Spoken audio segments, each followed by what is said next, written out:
Here's more wrestling news for December 21st, 2021. And your headlines for this afternoon include Bianca Belair to move on quickly on Raw, Austin Theory takes a step back on Raw, WWE writers given go-ahead to pitch long-term stories for Sami Zayn, Davey Richards rejected a WWE contract on 3 occasions, WWE superstar reveals he got a text from Vince McMahon about new gimmick, Twitter reacts to new photo of Brock Lesnar dancing with a friend, Conti's management team issues statement on her absence from social media, Sammy Guevara asks fans to stop blaming others for engagement ending, and more. We are kicking off today with Bianca Belair, who, despite initial expectations, won't be facing Doudrop at day 1. The first time the two women faced off, Doudrop deliberately got herself counted out, while their second match saw Belair get the win using the KOD. This week's match was billed as the final chapter of the rivalry, but if WWE had planned on a match at day 1, surely this week's encounter should have seen Doudrop getting the win, setting up a rubber match for the pay-per-view. Instead, it was Belair who got the win once more, as in a highlight reel moment, she lifted her opponent with ease and finished her off with a KOD, much to the amazement of the crowd. 2021 has been an epic year for Belair, who started with wins at the Royal Rumble and WrestleMania before her biggest setback at SummerSlam, where she lost to Becky Lynch.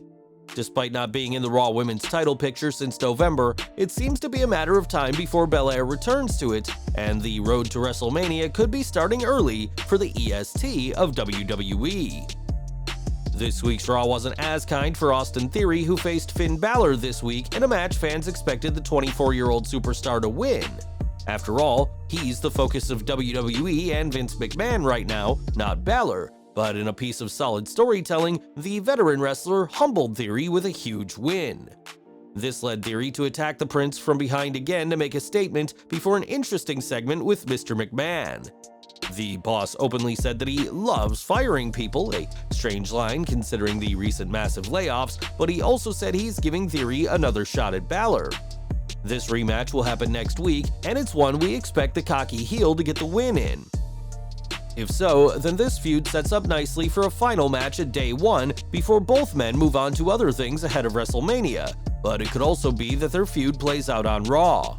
Whatever the case, don't expect this feud to go much longer, as Theory and Balor will soon be moving on to other opponents. AEW news now, as Conti has removed herself from social media, but only after fans accused her of ending the engagement of Sammy Guevara and his now ex-fiancé. Not long after Guevara announced that he and Pam Nizio were no longer together, fans blamed Conti for the breakup, as it's common knowledge that she and the reigning TNT champion are friends.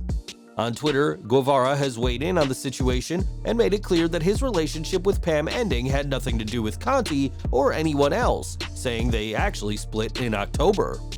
Guevara went on to say that those blaming Conti should stop pointing fingers and looking for someone to blame, and we certainly hope that those that are take Guevara's advice on board. For now, Conti won't be on social media, but fans will still have a way to hear from the Brazilian wrestler. This week, Conti's management team, Expand Marketing Agency, released a statement on Instagram about her hiatus, saying that Conti should be back in a couple of days. In the meantime, the management team will be posting on her behalf with a mixture of normal and sponsored content. After some of the comments Conti received following Guevara's announcement, we hope she's enjoying a much-deserved break from social media, which, for all the good it does, can still be a highly toxic environment.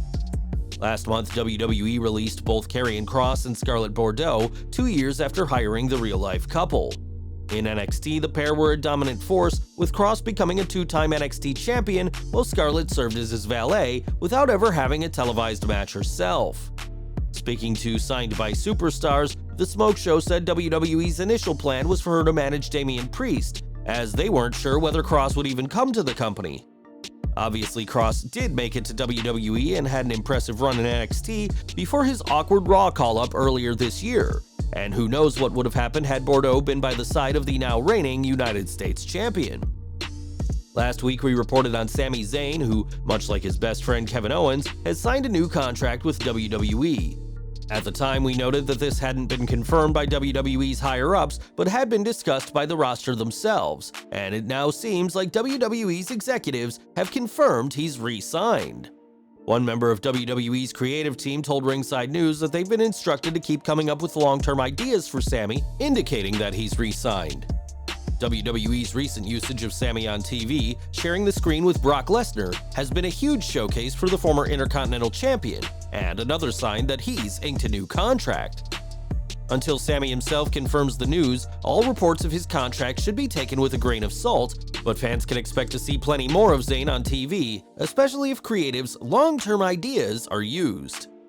If there's one wrestler who embodies the word journeyman in the industry, it's Davey Richards, whose reluctance to sign exclusive deals means he's never had a true run in WWE or AEW. Instead, Richards has had an incredible career over many promotions, including New Japan, Impact, PWG, Ring of Honor, and most recently MLW. Speaking to Vicky Guerrero on her Excuse Me podcast this week, Richards spoke about his career and the many times WWE have tried to make him one of their exclusive superstars. "I've been offered a WWE contract 3 times now. AEW reached out too. I hate TV wrestling. What I mean by that is I hate wrestling 5 minutes. I don't like wrestling less than 15 minutes. It's just not me." Richards also spoke about the state of the industry now, saying there's no line between big-time promotions and the indies, pointing out that GCW sold out the Hammerstein Ballroom in record time. The MLW wrestler was recently announced for the 2022 Battle of Los Angeles, and with a lengthy career in wrestling which has seen Richards do all that he's wanted to do, there's nothing stopping him from hanging up his boots, except of course, his devotion to the art of wrestling itself. Now 2021 has been an odd year for Baron Corbin, who went from being a king to being broke to now being very happy on SmackDown. The evolution of Corbin has been quite the sight to behold, but after years of being a smug heel, fans couldn't hide their excitement this summer when the former king was down on his luck. Speaking to Ryan Satin on Out of Character, Corbin discussed his broke character and how he was a topic of interest for Vince McMahon, who proved it with a 2 a.m. text message. He said, "I was just this miserable guy with a dirty shirt. The worst part was not being able to cut the hair or the beard. I get a text message at like 2 a.m. from Vince. It's like, 'Don't shave or cut your hair.' And I'm going, okay, where's this going? After like 3 weeks, I'm going like, I got the Costanza hair going. Like, I'm like, the best part of visiting schools for my daughter. Like, my daughter's 2.5, and I'm going in my beard and my hair. You can't wear a hat into these places, so I look ridiculous. I have to apologize for how I look. It's my job. They're just like, because private schools are not cheap, and they're judging me the second I walk in." The shift from smug king to down on his luck loser was a hilarious reinvention of Corbin, who has proven himself to be one of the company's most versatile performers. And we're ending today with Brock Lesnar, who despite years of being a stone-faced monster on WWE TV, has been showing his lighter side as of late. As a face, Lesnar has been part of some hilarious segments, and this week has been going viral on Twitter for his dancing. In a photo, the former Universal and WWE champion can be seen dancing with an unnamed female friend and seems to be having the time of his life. Fans were quick to comment on the photo, with one saying that they've never seen anyone happier than Lesnar in the pic, while another called it the happiest Brock has been since a 2003 segment in which the then WWE champion danced with a mariachi band. Lesnar's return to WWE at SummerSlam 2021 was a huge moment, but his face turn has caused even the most ardent critic of Brock's part-time world title reigns into fans, but expect Brock to be far more serious when he faces Roman Reigns at WWE Day 1. Well guys, that's our news for today. Please share your comments below. Also hit the like button, subscribe to our channel, and hit the bell icon to receive all notifications. And as always, thanks for watching.